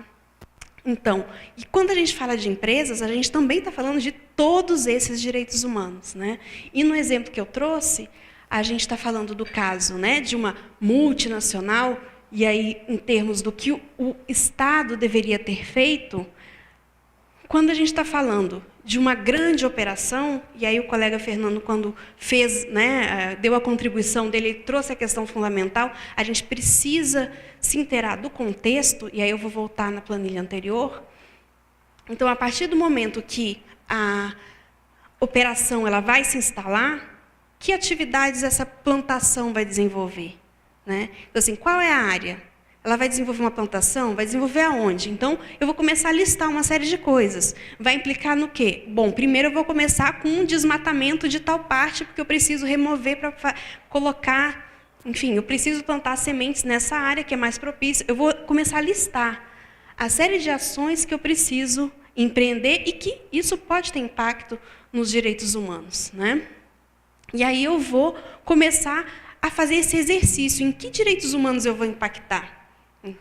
Então, a partir do momento que eu estou ocupando uma grande área, né, então algumas pessoas estão sendo desalojadas, eu posso impactar no direito à moradia daquelas pessoas, né? E o que o Estado está fazendo? Né, porque aí entra, né, no Estado. O Estado, a partir do momento que deslocou aquelas pessoas, ele deslocou como? Foi forçosamente? Teve informação? Teve consulta àquelas pessoas? Ou simplesmente chegou no dia seguinte com um monte de trator e passou por cima das casas, né? E direitos humanos é fundamental e importantíssimo, e eu acho que em qualquer sociedade, na verdade, né? Existe, na hora de fazer esse tipo de mapeamento, algum tipo de priorização ou alguma métrica em relação a cada um dos direitos que as pessoas têm? Porque a gente fala muito em direitos, fala pouco em deveres, que eu acho que são questões bastante importantes também, mas a gente esquece do direito humano do empresário, por exemplo. Eu sou empresário, eu trabalho em movimentos empreendedores, principalmente de jovens, e o direito humano do empresário é zero. Ele pode fazer qualquer coisa, ele pode se matar, e ele não tem a garantia de renda, ele não tem garantia de acesso a nada que o empregador tem que dar ao empregado. Eu acho que é um pouco esquecido o direito humano do empresário, por exemplo. Mas quando a gente fala de análise métrica, isso foi só um desabafo, tá? Rapidinho. Quando a gente fala de... veio mais forte que eu. Mas, por exemplo, quando a gente está trabalhando com esse tipo de coisa, tu citaste uma coisa que eu acho que é muito importante realmente, que é o direito ao trabalho. Isso é uma preocupação social para mim, né? Não é nem do empresário, nem de não sei quem. Só que vamos pegar o exemplo da microempresária, mulher, numa situação de que a empresa foi para uma zona de risco. O que vale mais? O direito à empregada, à colaboradora, ter um trabalho, ou o direito dela à segurança, porque é um trade-off. Tu não vai conseguir ter os dois porque não paga a conta. Como é que a gente consegue, depois, de certa forma, avaliar isso? Porque o que é melhor, então? Que ela não abra empresa e que aquelas mulheres fiquem em casa porque não têm trabalho? Ou é melhor que elas tenham aquele trabalho, tenham algum tipo de renda e, entre aspas, abram mão de outros direitos? E que nível? Porque direitos humanos, obviamente, no mundo ideal, todo mundo quer que todo mundo tenha todos os direitos. Todo mundo tem emprego, todo mundo tem um emprego super bom, todo mundo tem alojamento com uma cama de plumas de ganso vindo não se dá porque é mais confortável, melhor para a coluna. Tudo isso é um trade-off. É difícil a gente dar todos os direitos para as pessoas, né? Uma questão financeira e econômica também. Então, como é que a gente avalia isso dentro desse tipo de métrica de devida de diligência e tal, e contextualizando, entendeu? Para mim fica um pouco ainda sombrio esse tipo de coisa. Posso falar na sequência do que falou o meu colega ali? Eu acho que a sua colocação continuou sendo um desabafo. Porque quando você colocou aquilo que estava entalado, que dizia respeito ao empresário, você mostrou uma ferida pessoal. Depois você passou a falar de uma ferida que é uma ferida social. Então, eu continuo achando que você fez um bruto desabafo, bem contextualizado. E eu acho que, quando a gente fala em direitos humanos, coisa que a gente está engatinhando, apesar do mundo existir há muito tempo, nós estamos falando de uma questão muito complexa que não é linear. Então, não é uma escolha, ou tem emprego ou não tem emprego, ou tem segurança ou não tem segurança. Eu acho que quem trabalha em direitos humanos está começando a mapear as questões para, num futuro que a gente espera que não seja tão longínquo, as coisas fiquem mais ou menos próximas de um possível controle, mas que é uma orquestração, é um concerto com C. A gente tem que harmonizar recursos, tem que harmonizar objetivos. O poder do Estado de proteger vai depender de quem a gente puser lá na questão da proteção. O poder do Estado de legislar vai depender de quem a gente puser lá para legislar. E a gente, como pessoa, como cidadão, tem que também ter consciência de que a gente tem um papel, seja para levar essas pessoas para lá, seja para manter essas pessoas lá. Ela fez diversas perguntas. Quem é de RH? Quem é disso? Quem é daquilo? Agora, quem é participativo em termos sociais aqui mesmo? Pois é, poucos. Você é. O que te faz ser? Será que é a sua educação? Será que é a sua perspectiva de vida? Será que é tudo aquilo que você aprendeu? Será que é a vontade que seus filhos tenham um mundo melhor? Eu não sei, a motivação varia, né? Podem ser motivações do lado que tem a sua e pode ser motivações de um outro lado, inverso à sua. Mas eu acho que a gente não pode pensar que direitos humanos é uma coisa dada. Eu moro no Rio, não sou carioca, mas eu moro no Rio. Se você falar em direitos humanos no Rio, as pessoas vão dizer assim, é o direito de não matar bandido. Não é. Se essa senhora for fazer uma conferência, ela tem que começar dizendo o que é direitos humanos, porque a maioria da população, direitos humanos que o bandido tenha melhores condições de sobrevivência. Está dentro dos direitos humanos isso? Está. Mas, pelo passado do Rio de Janeiro, Muitas vezes, a maioria da população pensa que direitos humanos é contra a população e a favor do bandido. Então, acho que a gente tem que ser mais aberto para isso. Não tem solução, não. Tem elucubração para uma solução, mas solução não tem, não. Desculpa. Não, obrigada. Eu estou vendo várias mãos aqui levantadas, aqui na frente também. E até uma boa dica, eu acho que nas próximas atividades a gente traz o texto da Declaração Universal dos Direitos Humanos, que tem 30 artigos, tá? Olha, da primeira vez que eu intervi, eu esqueci de me apresentar. Meu nome é Tânia, eu sou da Bahia, sou a conselheira federal da Bahia, no CFA. Eu acho que é muito complementar a fala dos dois e acho que direitos humanos é uma questão de educação e cultura. Então, quanto mais a gente avançar, mais direitos a gente vai garantir para a gente. No Brasil, acho que isso ainda é muito incipiente. Quando o Fábio estava falando do Acre, me veio à memória situações que aconteceram na Bahia de deslocamento de populações para a construção de hidroelétricas. É bem antigo, hoje a gente já tem uma terceira geração dessa população. Naquele momento foi um ato, entre aspas, quase de violência. Não existia uma série de garantias que se tem hoje para fazer esses deslocamentos populacionais.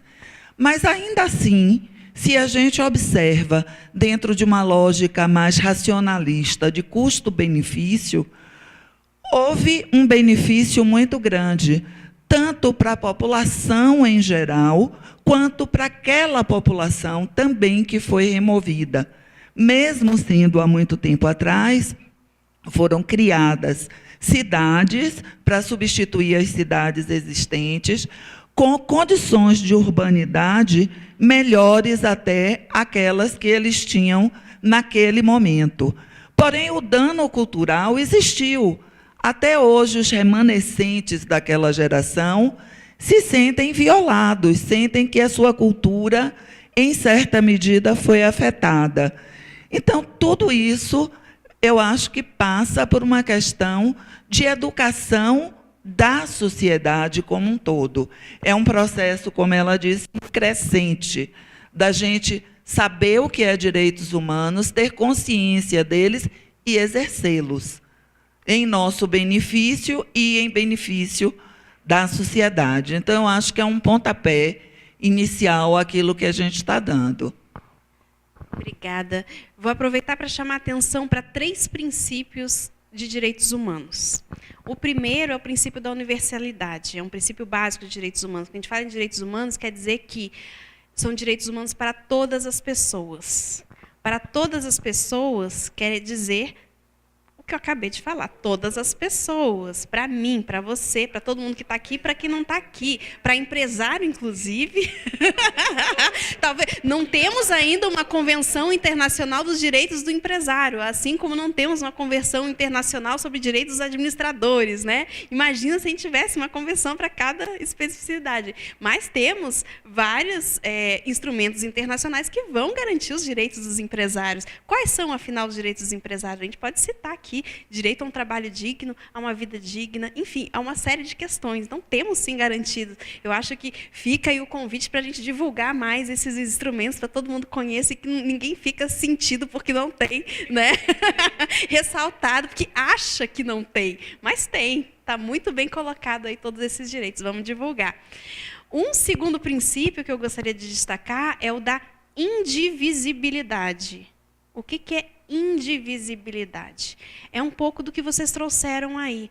Ah, mas o que é mais importante que o outro? Então, um dos princípios dos direitos humanos é dizer que um direito ele não é mais importante que o outro. Então, por exemplo, eu só vou garantir o direito à saúde, ao acesso ao medicamento. Então, por exemplo, na temática de HIV e AIDS, isso é muito evidente.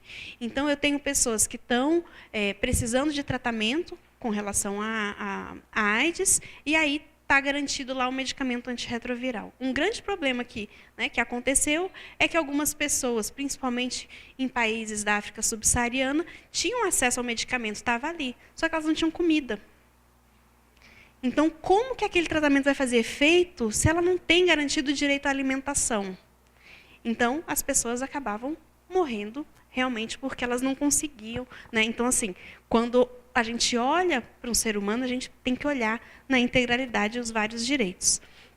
É bem diferente de eu falar, de usar um outro exemplo que não tem a ver com os direitos, e é melhor você ter 2 balas, enfim, do que não ter nenhuma. Tá, mas a bala, qual é a essencialidade da bala para a minha vida? Né, uma balinha.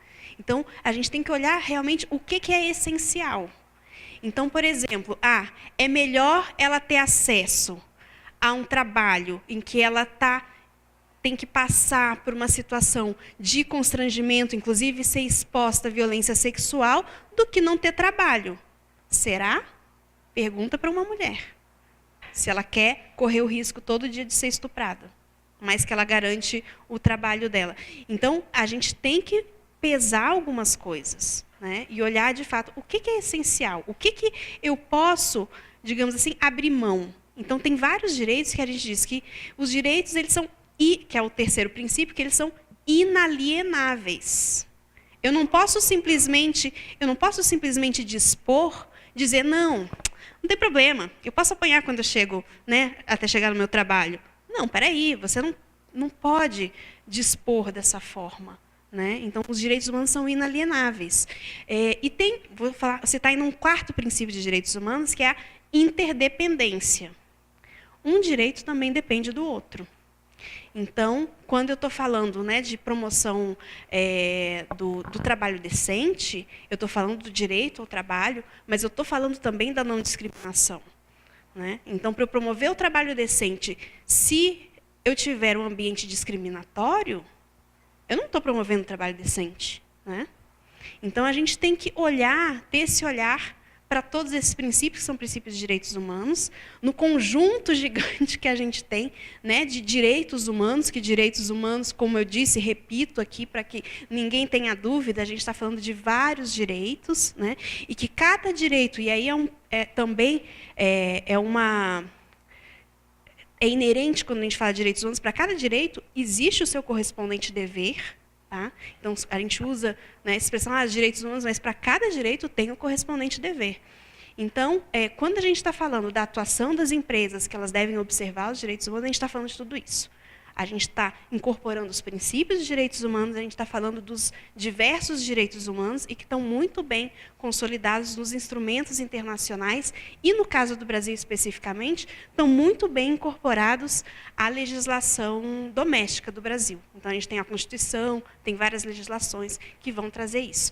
Tem várias mãos que estavam levantadas aqui, queria passar lá para trás. Obrigada. Me chamo Tiago Martelotti, sou geógrafo, administrador, trabalho na área de educação e é unânime entre os pesquisadores na área de educação em dizer que se hoje a sociedade ela está doente, é porque as famílias estão doentes. Então, acho que esse princípio de direitos humanos, primeiro ele precisa ser ensinado e educado dentro de casa, dentro das famílias, para que depois que aí o Estado, né, ele só vai conseguir cumprir o seu papel se a pessoa que está lá representando, deputado, vereador, ele foi educado com esse princípio. Por que eu estou falando isso? Existe uma empresa, hoje em dia nem tem mais, foi vendida, que é a Companhia Siderúrgica do Atlântico, a CSA, no Rio de Janeiro.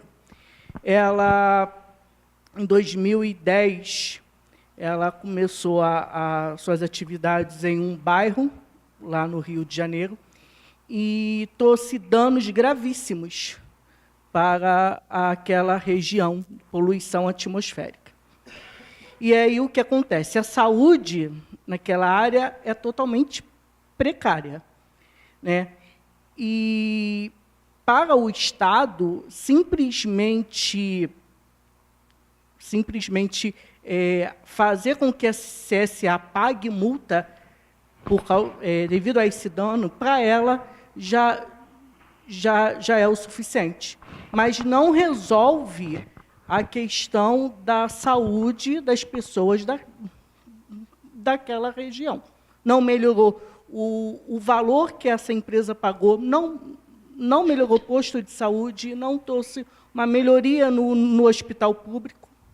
E aí, o que adiantou? Então, a gente vê muito, né, nessa discussão, os direitos humanos do lado do empresário, do Estado, se cada um cumpriu o seu papel e foi ensinado devidamente lá na família, né, o que é direitos humanos e como a gente precisa exercer isso, a sociedade ela estaria muito, muito melhor. Seria perfeito. Muito obrigada. Você trouxe uma questão importantíssima que foi muito bacana na abertura que a gente teve desse fórum, a fala do presidente Wagner, tentando comprometer todo mundo, né? Então, é responsabilidade de todo mundo, não é só do Estado, não é só do empresário, é de todo mundo, né? Então, cada um tem que fazer a sua parte, né? Tinha mais uma outra por aqui? Não, né? Tá. A gente... eu lembro que eram 2 mãos ali levantadas. Eu até não... prazer, meu nome é Márcio, eu sou aqui do CRA Rio Grande do Sul. A gente começou... Tu trouxe o exemplo agora da questão da violência. E aí, o que o empresário tem que colocar como violência ou não? Meu amigo do Acre aqui, ele falou, eu não quero trazer essa responsabilidade para mim. Mas, se a gente for parar para pensar, em alguns outros casos, o empresário já acabou assumindo a responsabilidade. Quando a gente vai trabalhar na área da saúde, que foi o que o meu outro amigo aqui trouxe o exemplo do Rio. Ou seja, é algo que o Estado tem que colocar, porque está na própria Constituição, mas eu acho que todo mundo aqui dentro tem um plano de saúde. E muitas vezes custeado pela própria instituição que trabalha. Isso acaba gerando um custo, e um custo Brasil. Ou seja, esse direito que, teoricamente, o Estado deveria dar, mas o empresário acaba bancando, e aí a própria, como tu próprio citou, o exemplo do transporte da ONU, aonde ela está para até um ponto específico, ou seja, rodoviária, um ponto... Ou seja, isso acaba gerando um custo Brasil, e um custo para onde a gente está indo. Então, tem algum estudo nesse sentido, porque... Quando a gente vai mapear alguns impactos, esses impactos, em vários momentos, acabam gerando um custo. E esse custo acaba retornando. E aí, voltar, no Brasil, a gente tem um custo alto. Ou seja, de plano de saúde, por exemplo, quanto representa numa folha de pagamento?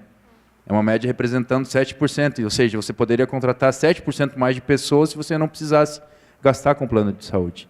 Então, tem algum estudo sobre isso?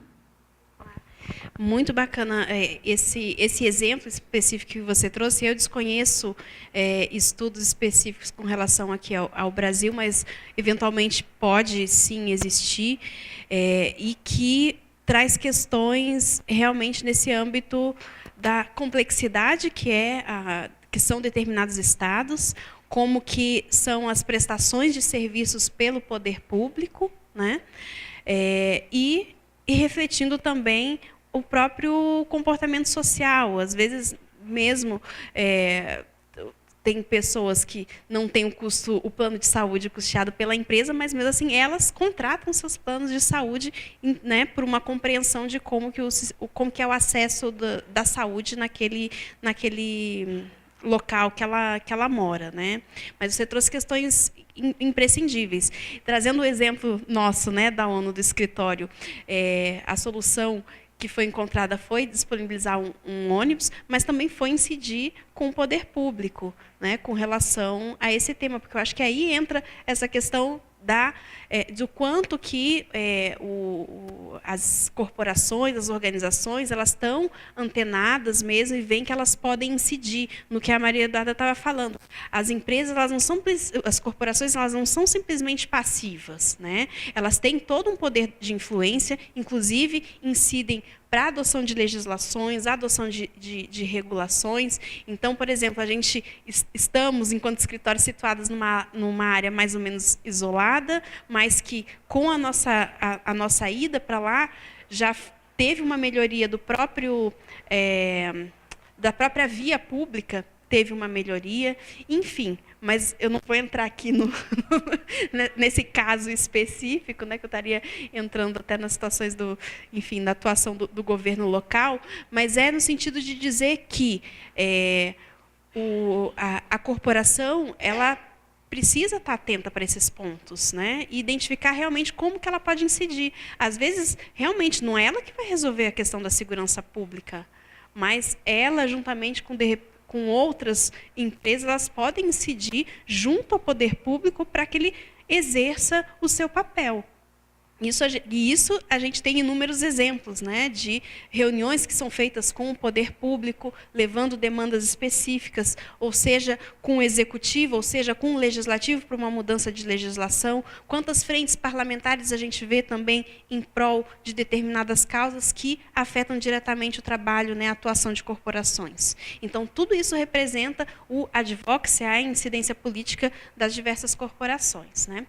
Bom, a gente tem muito para falar nesse tema. A gente, inclusive, tem um curso que é mais longo, né, que vai detalhar passo a passo, inclusive, de ações, o que a gente pode fazer, os 4 passos, digamos assim, da devida diligência. Não cabe aqui, a gente teve só 2 horinhas para tratar desse tema, então a gente está conseguindo aprofundar um pouquinho, mas a gente também não consegue aprofundar tanto, né? Então, peço a compreensão de vocês nesse sentido.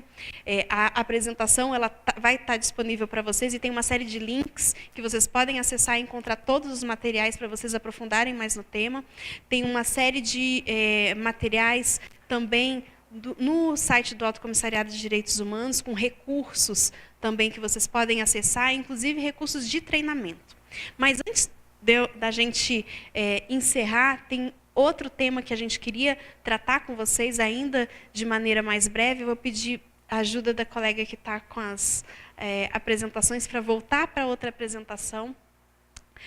Porque a gente falou muito de temas de discriminação, né? E eu sei que o próximo meeting que vai acontecer aqui também vai falar sobre discriminação baseada em gênero, né? E como que as corporações podem promover a igualdade de gênero, as administradoras, né, podem fomentar isso. Então, eu queria convidar minha amiga Maria Eduarda para facilitar essa parte. Gente, eu estava aqui sentada acompanhando as intervenções de vocês, eu fiquei até em dúvida se a gente seguia mesmo com a apresentação, se eu voltava do início para pisar algumas das coisas que eu tinha falado. Eu acho que eu vou até passar rapidamente. Passador. Tá aqui, né? Só porque eu acho que teve muita gente que chegou depois e a gente começou justamente essa apresentação querendo assim, quebrar com 3 grandes mitos quando a gente está falando sobre empresas e direitos humanos. Eu vou só mostrar esse slide que tinha os 3 temas principais e depois, se vocês quiserem, vocês podem ter acesso a essa apresentação completa, voltar a ela e tudo. Mas eu tentei começar essa discussão justamente a gente estabelecendo um chão comum, né, um common ground para esse debate. O primeiro era sobre a origem das normas e estabelecimento de expectativas, né? Que a gente tem essa visão que é muito sempre o Estado que está criando leis, legislações, impondo elas para regular a atividade das empresas e como as empresas atuam na sociedade. E o Estado atuando para regular, então, tanto as empresas quanto a sociedade. E a gente pensou, é isso mesmo? Como é que as empresas também atuam para criar normas, expectativas também, né? Criar práticas, disseminar e como é que as coisas funcionam no dia a dia. Então, a gente usou o exemplo de como empresas podem incidir sobre o Estado, sobre o poder legislativo na hora de fazer novas leis. A gente falou de como as empresas incidem na hora de fazer políticas públicas. A gente falou também de como empresas espontaneamente criam processos de regulamentação, de regulação das suas próprias atividades econômicas. A gente usou o exemplo também da certificação. Todo mundo já ouviu falar em selos, né, que as empresas se candidatam a ganhar, então tem que fazer uma série de adequações. Então, não é tanto assim, né, o Estado lá criando normas e imposições e as empresas tendo que obedecê-las. O segundo mito que a gente quebrou foi justamente essa relação entre Estado e empresas, entre o setor público e setor privado, que a gente acha muitas vezes que é uma coisa de um lado, outra coisa do outro, totalmente separadas, e não é bem assim. Então, a gente falou tanto sobre como, em determinados contextos, países do mundo, o Estado é um dos principais empresários, um ator econômico que não se pode negligenciar. A gente falou também de como, em outros contextos, a gente tem empresas que são quase do tamanho do próprio Estado. Então, tem uma relação diferente também na negociação.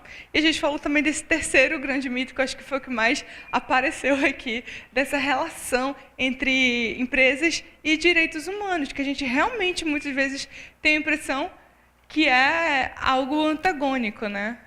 Foi justamente isso que eu coloquei. Existe uma posição, um empresário do lado e os direitos humanos do outro, e a gente tenta falar que não era bem assim. E a gente tenta falar dos direitos humanos como uma ferramenta útil às empresas, no processo tanto de elas se adaptar a uma realidade social cada vez mais complexa, cada vez mais dinâmica, em que você tem que pensar em mil questões, em mil fatores, né, quando você vai exercer o seu ofício, o seu negócio. Então, os direitos humanos atuam como uma ferramenta de aprendizado, de desenvolvimento de mecanismos internos das empresas para lidar com a complexidade social do ambiente em que elas estão envolvidas. E a gente falou justamente de que isso não é uma obrigação, uma imposição, é uma necessidade para o administrador de hoje em dia, para a administradora de hoje em dia. Se você não está aberto ao ambiente, é a mesma coisa que acontece com seres vivos, por exemplo. Já pegou...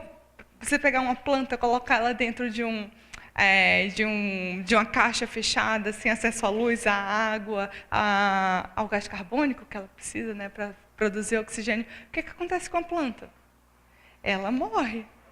Então é isso, uma empresa também que não está aberta a aprender a partir do seu ambiente, a lidar com essas complexidades, com essas informações todas que estão no ambiente que ela existe e que são fatos, são realidade, que muitas vezes não são adequadas aos padrões que a gente fala de direitos humanos, né? Muitas vezes, sim, o Estado não tem capacidade de prestar os serviços todos a que ele tem o direito.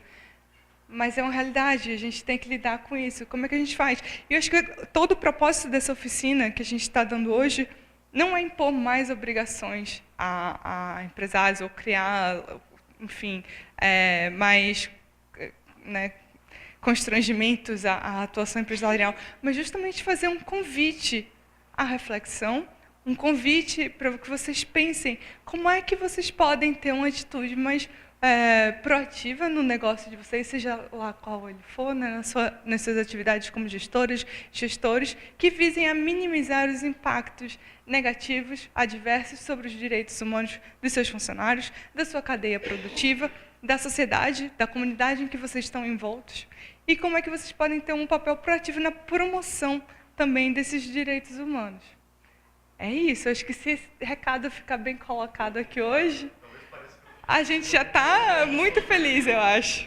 Uma pergunta muito prática. Então, para tentar, isso é só para ilustrar, não é um caso específico. Uhum. Mas uma resposta muito prática tua. Tu é empresária com as mulheres. Tu está quebrando a empresa, tua empresa vai quebrar. Quebrar a empresa significa acabar o dinheiro e tu ficar devendo na praça. Não, qualquer contexto. Vamos isolar a condição. Está quebrando a empresa. Você tem que ir para uma condição, para o único local que você achou por causa de preço, ou porque aquilo ali era um local, eu não tenho nem dinheiro, aquilo ali foi a tia da minha vizinha que me cedeu aquele espaço, que tem esse problema da segurança e aí tem as mulheres. O que você faz? É bem simples. O ideal dos direitos humanos, eu sou totalmente a favor. Onde eu posso dedicar a minha hora de trabalho para tentar melhorar a sociedade, eu faço parte do Rotary, tento melhorar asilo de idosos, porque eu tenho competências em gestão, eu vou lá e faço esse trabalho voluntário, porque melhora condições. O que eu posso fazer sem dinheiro, eu faço. Uhum. Mas se tu pegar, ilustrativamente, tá? E se eu pegar, agora, empresário de uma empresa com mulheres, daqui a pouco eu sou até a própria mulher, que vai se colocar também nessa questão de risco, por isso que eu quis mensurar o que vale direito humano. Uhum. Ideologicamente, ok, não tem como dizer um que é mais que o outro, mas o que eu faço? O que tu faria? O que eu faria, olha, não vou para aquele lugar. Em primeiro lugar, os direitos humanos não vão dar uma resposta clara, definida e acabada sobre isso, porque justamente é algo que está em processo. Deixa eu te responder. Eu tenho realmente, de fato, um problema grande com quando a gente está falando de direitos humanos, ou quando a gente está falando de ética, quando a gente está falando de moral, e a gente lida com casos extremos, né? É a tal da ética os dilemas morais, né? Lá vai o trem desgovernado, e você é o comandante do trem, você tem duas opções, né? Ou atropela uma escola de criancinhas, 30 criancinhas, ou na outro trilho, lá tem uma pessoa. Cara, isso não é uma decisão que... talvez a gente discorde, que eu não acho que o dia a dia das pessoas seja tomar decisões extremas de vida ou morte. Infelizmente, em alguns casos isso ocorre, mas eu acho que quando a gente torna isso a questão padrão, a questão última, a questão fundamental, quando a gente está falando de direitos humanos, a gente está perdendo todo um contexto de diversidade, de complexidade, de dia a dia, de cotidiano, que eu não sei, é a experiência de todo mundo aqui, todos os dias tomar decisões de vida ou morte, na sua gestão enquanto administradores, enquanto gestores.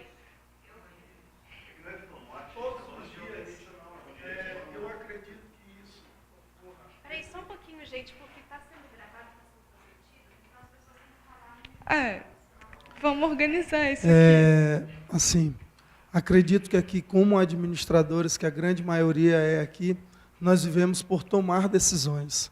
E a tua tomada de decisão, pelo sim ou pelo não, ela impacta diretamente em pessoas. E aí a gente envolve responsabilidades sociais. Quem passa a ser gestor, quem passa a ser líder, ele, da hora que ele vai dormir, ao outro dia que ele vai dormir, ele toma decisões e pensa em novas decisões para o dia seguinte. Eu mesmo, no Acre, já tive exemplos, e aí vou trazer um exemplo para o CRA, que o CFA olhou para mim e disse: tu vai ter que demitir todo mundo. Demitir a metade do CRA que eu tinha. Tinha 7, mandaram eu ficar com 4.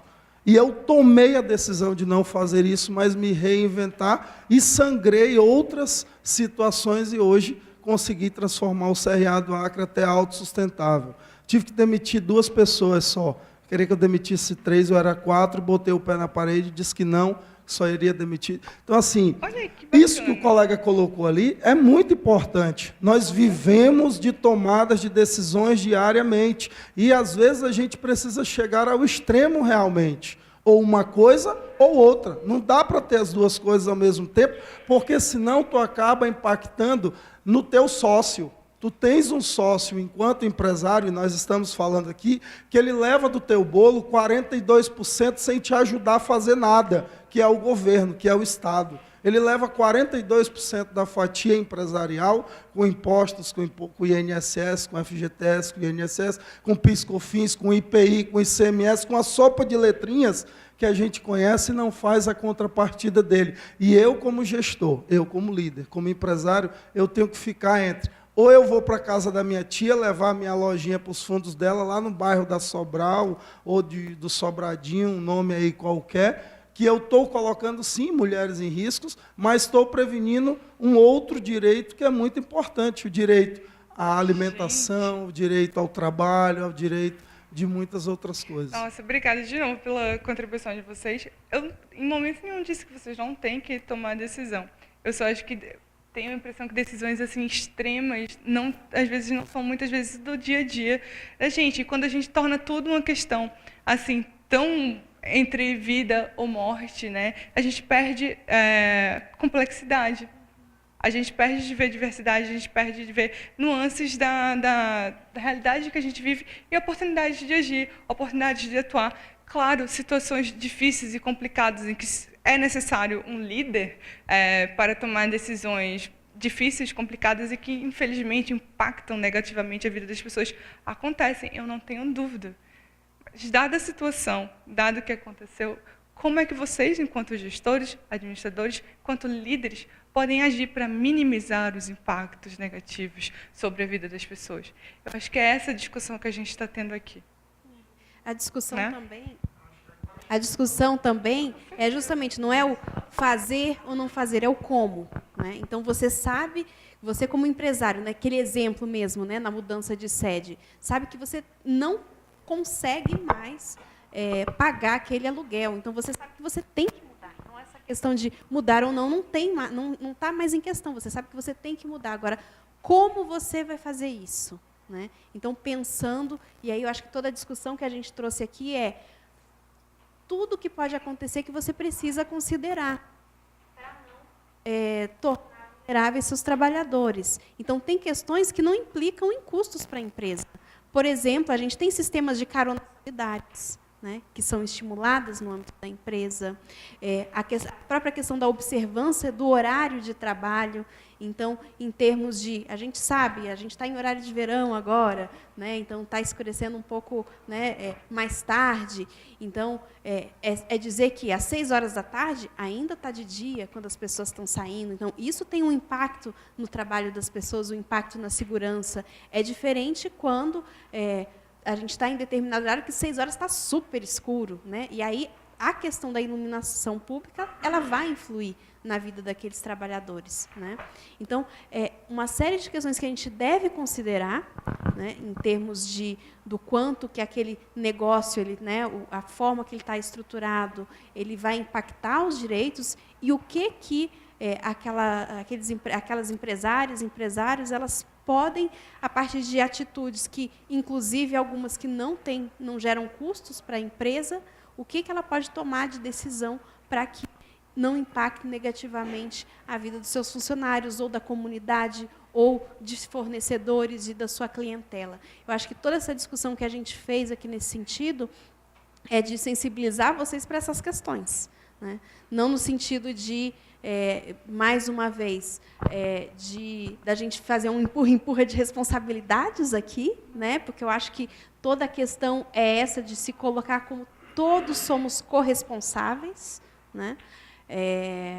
E no sentido de que a sociedade complexa do jeito que é, a gente precisa considerar várias questões.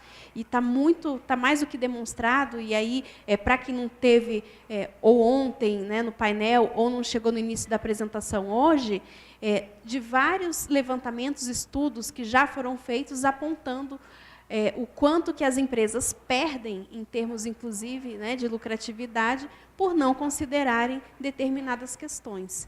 Então, se a gente realmente, se eu estou, por exemplo, com uma visão que não quero saber dos direitos humanos, estou focando somente no lucro, eu estou deixando de considerar a questão importante, porque respeitar os direitos humanos aumenta o meu lucro, né?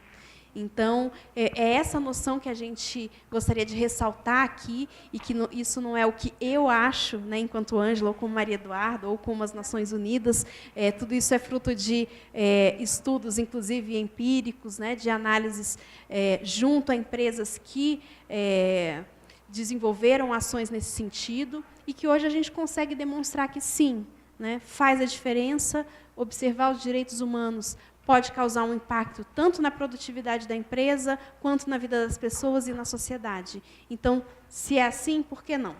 Então, fica aí um convite para todos e todas se engajarem nesse tema, conhecerem um pouco mais. A gente realmente não tem tempo de aprofundar mais as questões, mas eu queria, antes de passar para a Maria Eduarda, já agradecer a presença de todos vocês. Eu acho que estar aqui nessa sala hoje, ou estar assistindo essa atividade, já demonstra toda uma abertura com relação a esse tema. Então, a gente espera, de fato, que vocês continuem com essa gana por conhecimentos e busquem mais informações, busquem compartilhar mais experiências nessa temática, que eu acho que todo mundo tem a ganhar. Obrigada. Infelizmente, eu vi vocês também levantando a mão para falar agora. Eu não sei se a gente pode trocar uma ideia depois que encerrar a atividade, porque a gente já vai, eu acho que se encaminhando para o... que bacana, então.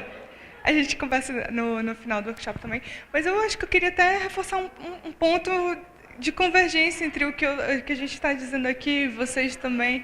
Porque uma das coisas que eu estava falando quando eu fui abordar a questão dessa relação, a natureza da relação entre empresas e direitos humanos, é mesmo uma relação de oposição? É mesmo uma relação de antagonismo? Tudo que vocês estão falando aqui, essas intervenções que vieram, questionamentos, me dizem muito fortemente, muito profundamente que não. Que é justamente... Eu uso o exemplo dos ODS. Quem aqui já ouviu falar dos Objetivos do Desenvolvimento Sustentável? Que é a nova agenda das Nações Unidas para a promoção do desenvolvimento sustentável, né? A Agenda 2030, com 17 Objetivos de Desenvolvimento Sustentável. Entre eles estão igualdade de gênero, estão promoção da paz. Então, a construção de instituições eficazes, meio ambiente. Eu olho para aqueles objetivos do desenvolvimento sustentável, eu não consigo ver um que não tem a ver com a atividade das empresas, com as responsabilidades dos empresários, com a função social que os gestores e gestoras exercem na sociedade. Era o que eu estava falando antes, né? As empresas não podem só olhar para o lucro, isso é ruim para as próprias empresas. E tudo que vocês estão falando aqui corrobora o que eu estou dizendo. Quando a gente olha para as deficiências, por exemplo, do Estado, né, na parte de oferecer serviços públicos de qualidade para a população, isso impacta negativamente a atividade das empresas.